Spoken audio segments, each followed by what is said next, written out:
الياس فيفا، واش الياس فيفا هو الاسم الحقيقي ديالك ولا فيفا العفيفي؟ لا لا لا، الياس فيفا فيفا. هايله فيفا الحمد لله الناس اللي علاش كاملين كيعرفونا هايله. وفيفا دابا راه واش انت عريشي ولا طنجاوي؟ واش نقول لك اخي. انا جايب هنا في العرايش نص الحياه ديالي، فهمتي، نص الحياه ديالي. علاش؟ حيت الوالد جاتو الخدمه هنايا، الاب ديالي جاتو الطرابخ ديالو هنايا، الفاميليا جابنا كاملين هنايا. يعني ميسينتو لا راتشينو، فهمتي، كنحس براسي عريشي. دابا انت عريشي؟ عريشي طنجاوي. حيت طنجاوي كيبغيو يسرقوك منا وحنا قلنا لا انت ماشي عريشي. ما كنسرقوا، واش كنسرقوا قدام. انا شوف، انا الصراحه نشوف، انا الوالدين ديالي خالقين مربين في طنجه، والوالده والاب ديالي لا فاميلي كاملين عندي في طنجه. مرحبا بك يعني الياس. يعني في العرايش انا ما خلقتش هنايا، ولكن ميكريسيو كيف فهمتي، كبرت هنايا وتربيت هنايا، وعندي الاميغوز ديالي في العرايش اكثر من طنجه، فهمتي. يعني قريت هنايا، قريت مع عبد الكريم الخطابي، قريت محمد حسن دابا الزاهي. عريشي، انت عريشي اكثر من طنجه والسلام. بورو زعما خلق هنايا، نو ما خلقش هنايا، ولكن عريش طنجه و 80 كيلومترات، فهمتي، يعني ماشي. دابا الياس فيفا، مرحبا بك العرائش نيوز. الله ينورك، شكرا. قل لي، دابا على واحد السؤال ديال واحد العيل صغير، قال لك كل شيء كيقول انت كيفاش طلعتي لاسبانيا، واش حركتي بكاميون، واش طلعتي بباطيره، واش انت قلت له بان الصحافه كل واحد شنو قال، ملي دابا ملي كامبيون هذيك كل واحد شنو بقى كيقول. كتعرف الصحافه كتبغي تبيع جرائد، تعمل الاشارات الجرائد ديالهم. دابا بغينا نعرفوا الحقيقه من الياس. الحمد لله طلع بالفيزا، والاب ديالي طلعت معاه، الاب ديالي استاذ، طلعت معاه بالفيزا. وحاجه اللي عملتها ماشي مزيانه هي بان تسالت لي فيزا، بقيت تما، فهمتي. يعني ما كاين لا كاميونه لا. شكون اللي اكتشفك كعداء؟ اكتشفني كعداء، وهي بصراحه اكتشفت راسي، فهمتي.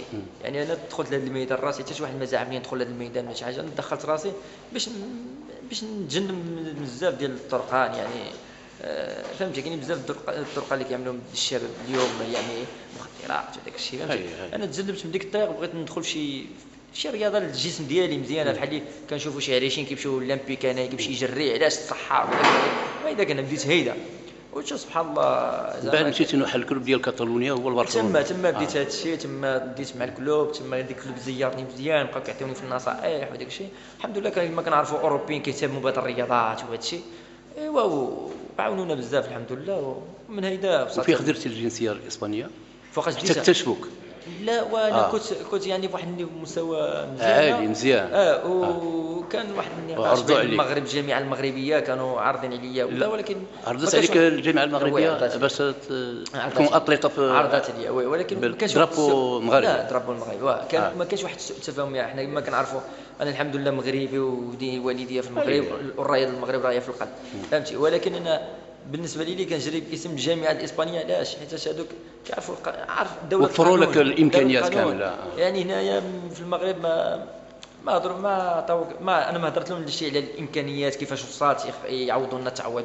هضرت لهم على شنو كاين في المستقبل، واش كاين شي كونطرات، واش كاين شي حل، واش كاين شي، فهمتي. يعني انا باش نجي من اسبانيا نسمح في الخدمه ديالي، عندي واحد الشهريه ديالي كنخدم تما، نسمح في اسبانيا ونجي للمغرب انجليز تريني. يعني هذا راه مستقبل والخدمه هذه، فهمتي. وما هذا هو القانون، هذا هو نقطة الضعف اللي عندهم. إلا تجي تسقسي أي عداء مغربي تقول له ودي شنو عندك مشكلة، يقول لك المشكل مع الجامعة ما كتخلصنيش. المهم دابا أنت هو بطل أوروبا، والتاسع في الألعاب الأولمبية اللي جرات في ريو دي جانيرو في البرازيل. دابا واش عندك شي طموح تكون كامبيون ديال العالم؟ إن شاء الله، علاش لا، كلشي بيد الله والعمل والبنادم خصو يجتهد. يعني ماشي ربح فوز بطولة أوروبا اللي عملي في هذا العام وصام جلاس، لا، خص بنادم يجتهد اجتهاد، تحسن بزاف في البريباراسيون، تحسن فيك، انا نحسن في راسي شي حاجه للقدام، فهمتي. باش توصل لحاجه في البطوله العالم تابعها، يعني ماشي فاصل، فهمتي، ماشي سهله. خصك تحسن بزاف الحاجات، تطور التدريب ديالك، تزيد تجتهد في التدريب ديالك، فهمتي. وان شاء الله ما يكون الخير، علاش لا. ممكن تعطينا المغرب شي حاجه من الرياضه ديال الاتليتيسمو مثلا، دابا ترجع للمغرب. المغرب حاليا روينا المشاكل عندهم مع لي زاتليت، ندخلوا دابا المواقع في الصباح. زعما الصراحه انا والاب ديالي كنا كنشوف واحد المشكل ديال ياسين بن الصغير، ربح ملتقى محمد السادس، عنده مشكل كبير، فهمتي. اطلق طبق قصير هذا، تبارك الله، ولد القصر كبير، الصديق ديال عادل الكوش وكذا. يعني طالب بالحقوق ديالو، كيسال الفلوس بان ربح هذه 5 سنين ولا 4 سنين ميداليه ذهبيه جونيور ولا ما عرفتش ندير، كيطلب الحقوق ديالو. يعني التعويضات ديالو ما الجامعه جرت عليه، صدقات شرات له شي صداع مشاكل مع الجامعه العالميه الدوليه وكذا، فهمتي. يعني ما كاينش واحد القانون هنا، ما كاينش القانون، فهمت. الحمد لله، بلا نجيك صريح، يعني الميزانيه كاينه، كتدخل يعني كتدخل الميزانيه كتدخل، ولكن ديك اللي دايرين تما من الله جني قبل ديك الميزانيه ديك المكروش وكذا